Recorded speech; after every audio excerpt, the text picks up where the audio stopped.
Welcome back. To further discuss the humanitarian crisis and refugee situation in Afghanistan, we have with us Ben Osler Hampson. He's the president of the World Refugee and Migration Council. He's also the Chancellor's Professor at Carleton University and has been a distinguished fellow and director of global security research at the Center for International Governance Innovation. Thank you so much, Dr. Hampson, for being here. My pleasure. So, can you tell us overall what the humanitarian situation is like in Afghanistan currently? I'd like you to address what the situation was in early July and how it has changed now with the Taliban takeover. Well, there are two things that are going on. First of all, I think we have to recognize that there is an ongoing humanitarian crisis in Afghanistan because there's a major famine that is underway. There's been a major drought, and so there are significant food shortages both in rural and urban areas. At the same time, with the Taliban's takeover of the country, there has been a major flight of literally hundreds of thousands of Afghans who've been displaced inside the country, who have moved to seek refuge in cities, in parts of the country where Taliban control is perhaps not as strong as it is in others. At the same time, in the capital, Kabul, there's a humanitarian tragedy unfolding just outside the airport there, where there are literally thousands who are trying to flee the Taliban to get flights out of the country. And we're also obviously hearing about food shortages, shortages of blankets, accommodation for the many thousands who are in Kabul itself. The ongoing fighting had already displaced several hundreds and thousands of civilians. Can you expand on the presence of IEDs, which are improvised explosive devices, on major roads? Well, what we're hearing is that some of the fighting is continuing, and there have been certainly the Taliban when they were trying to take over the country, which they've obviously succeeded in doing. They were putting IEDs on roads, attacking civilian transport.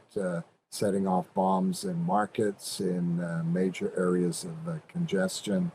And that has obviously led to many wounded civilians, others who've been injured by their tactics. And obviously the world is still in the middle of a pandemic. How has the pandemic affected the situation? Well, it's made everything a lot worse. There've literally been stories of babies, small children dying in the arms of their mothers who've gotten COVID. The latest variant, the so-called Delta variant of COVID, is running rampant throughout South Asia, I should say, many other parts of the world. Obviously including Afghanistan. And when you have people who are living in crowded, unsanitary conditions, who don't have proper access to water, to food, to medicine, the problem is rendered much more acute. What we're also seeing with the Delta variant of the virus is that it is affecting, as I just mentioned, young children. It's leading to higher mortality rates among the young. Some of the earlier variants of COVID did not affect young people to the same degree. They affected older people. But as the virus has mutated, it is now attacking the young. And of course, in Afghanistan, in neighboring countries, where there are many Afghan refugees, they have no access to vaccine. So this is a highly vulnerable population at great risk. People are also getting sick, and that really compounds, the humanitarian dimensions of this unfolding tragedy, which I'm, afraid to say is only going to get worse. We hear that there are only about 300 ventilators in the entire country. What is the state of the rest of the healthcare system, hospitals? Um, could you share with us? I know some of them were bombed during the fighting, Mhm. but are there hospitals that are currently working in different parts of Afghanistan? Well, there certainly some of the hospitals, some of the major urban centers are still operational. As you mentioned, when it comes to COVID, there's a shortage of ventilators, shortage of oxygen. Um, uh, as a result of the fighting, the fact that the Americans have pulled out, that humanitarian aid, many of those aid flights aren't able to get into the country because of the security situation. The fact that certainly in Kabul, the main international airport there, it's filled with evacuation flights, so it's almost impossible to bring in medical aid and other kinds of assistance that's required to deal with the health needs of the local population. And so, shortage of medicine in the hospitals, the fact that, you have a very uncertain security situation. I think it's fair to say that many of the women who've been trained to be doctors in the country are, worried about their own security, safety with Taliban control in the country. So they're not able to show up for work. That's also true of other kinds of healthcare assistance. So it's a pretty dire situation, and when it comes to the hospitals, they're also dealing with those who've been injured or wounded in the fighting, and they're not in a position to be able to take the extraordinary demands that are being placed on them. So, what are the options for people?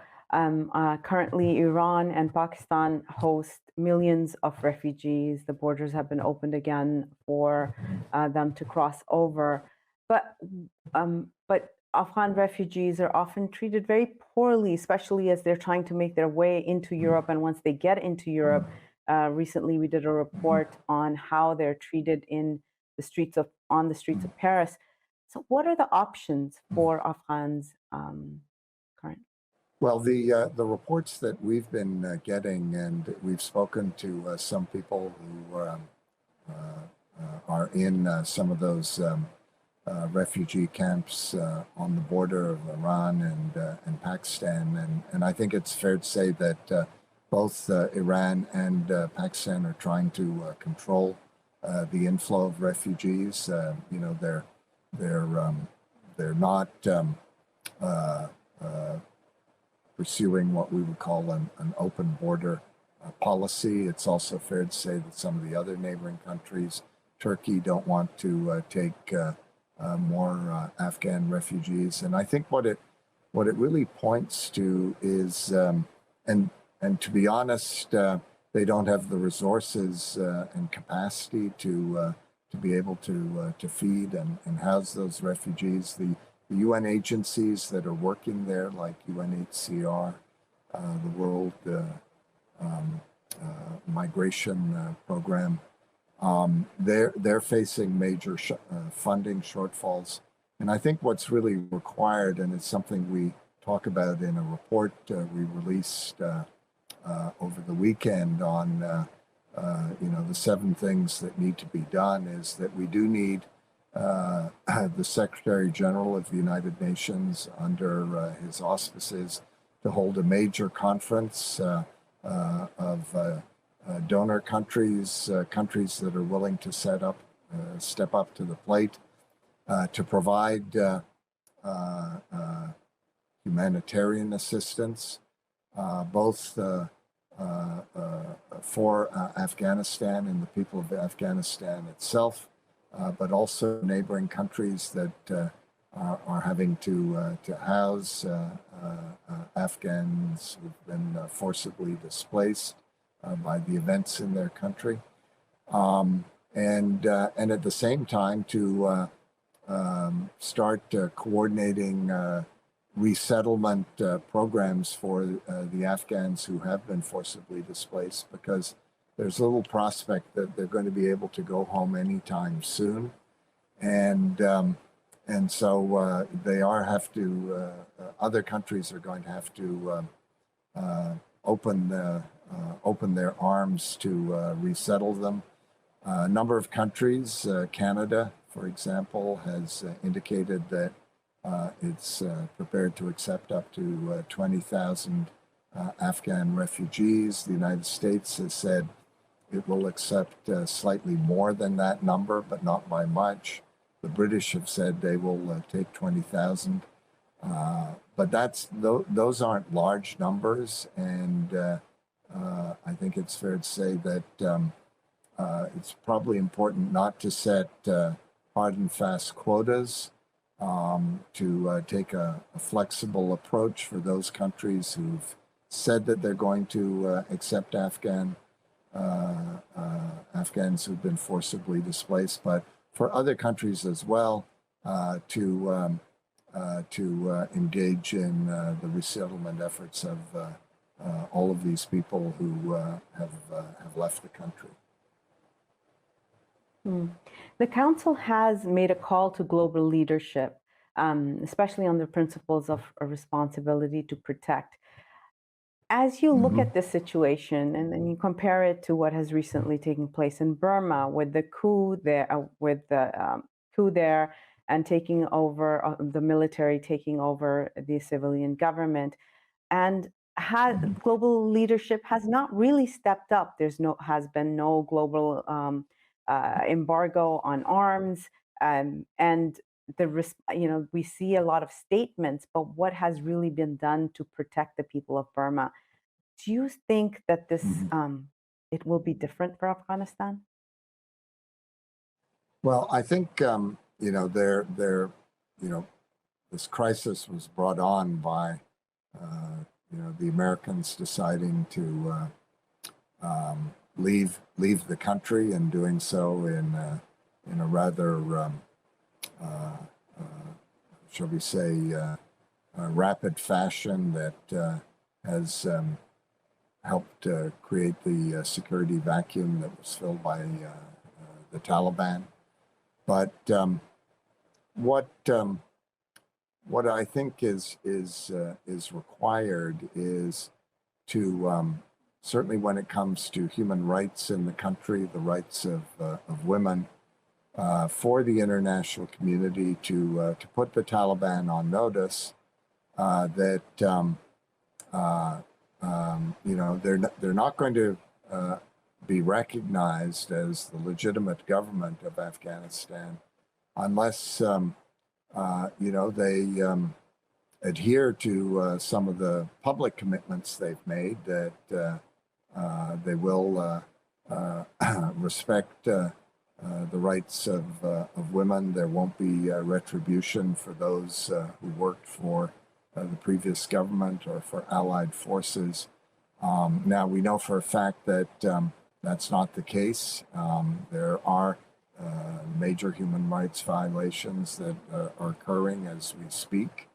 But the new government, when it is formed, as it's formed, is going to want to be seen internationally as the legitimate government, and I think all countries have a responsibility to send a very strong message to the Taliban that they're not going to get that currency, shall we say, of international legitimacy unless they can prove it that they're living up to their responsibilities not to violate the human rights of their own citizens. I think, secondly,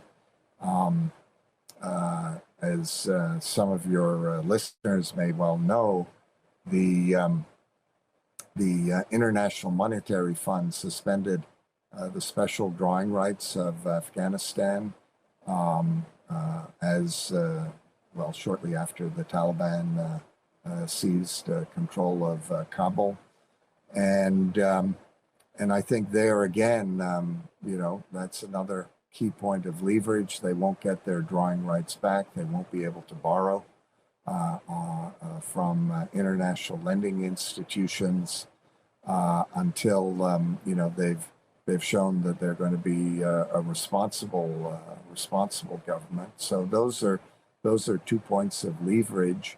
At the same time, I think one certainly doesn't want to, as some have been arguing, former Prime Minister Tony Blair of Britain, has been saying, well, there should be sanctions, sort of blanket sanctions against the Taliban. Well, that's not going to hurt the Taliban nearly as much as it's going to hurt the people of Afghanistan. And so it is important as the international community is negotiating with the Taliban to say, let's keep humanitarian corridors open. It's going to be important to allow food assistance, other kinds of assistance to get into the country. Blanket sanctions won't do anybody any good. But as I said, there are some important, what we would call political points of leverage that I think can be used to good effect to bring pressure to bear on the Taliban. It's quite clear, though, that when it comes to the use of military force, that the international community is pulling out. It's not going to intervene in the affairs of Afghanistan. And so, one of the concerns I think we all have is, 2 or 3 weeks from now, when the United States has pulled out, that people are going to, the international spotlight is going to move somewhere else. And as many of us are arguing, it's going to be absolutely critical to keep the international spotlight on Afghanistan, to hold the Taliban to account, to use some of the points of leverage that I've mentioned. Before we let you go, I wanted to ask you about this humanitarian land corridor. We understand that many aid agencies are still there. They're still working on the ground, CARE, ICRC. So what would this humanitarian land corridor look like? Where would it be? And what do you envision that to look like? So humanitarian corridor would likely take a number of different forms. One is when it comes to the delivery of medicine and other kinds of assistance that has to be delivered by air, that the Taliban would guarantee safe access for flights coming into the country, and that would extend obviously not just to the international airport in Kabul, but other major centers in the country where you do have airports. That planes would not be shot at. That those delivering assistance would be guaranteed safe passage in the delivery of whether it's medicine or food or other kinds of humanitarian assistance. You know, when it comes to overland routes, that again there would be safe passage for some of the major road points of access to the country, whether it's the Khyber Pass to Pakistan or roads into Iran. That Afghans who are trying to leave the country are guaranteed safe passage, that they're allowed to do so. By the same token, the overland delivery of various kinds of assistance would also be, in effect, the security of whether it's food convoys, you name it, again, would be guaranteed by the Taliban.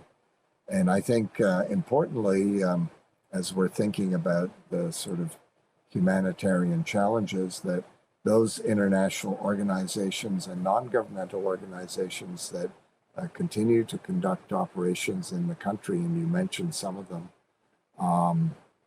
Some of them are under, UN auspices, some aren't. That they're allowed to continue with their work, and that their employees are not going to be put at risk. So that's also part of the humanitarian corridor concept. Well, thank you so much, Dr. Hampson, for your time and for your analysis. It's my great pleasure to be with you. I enjoyed chatting with you. Before our next analysis, let's take a quick break. We'll be right back after these messages.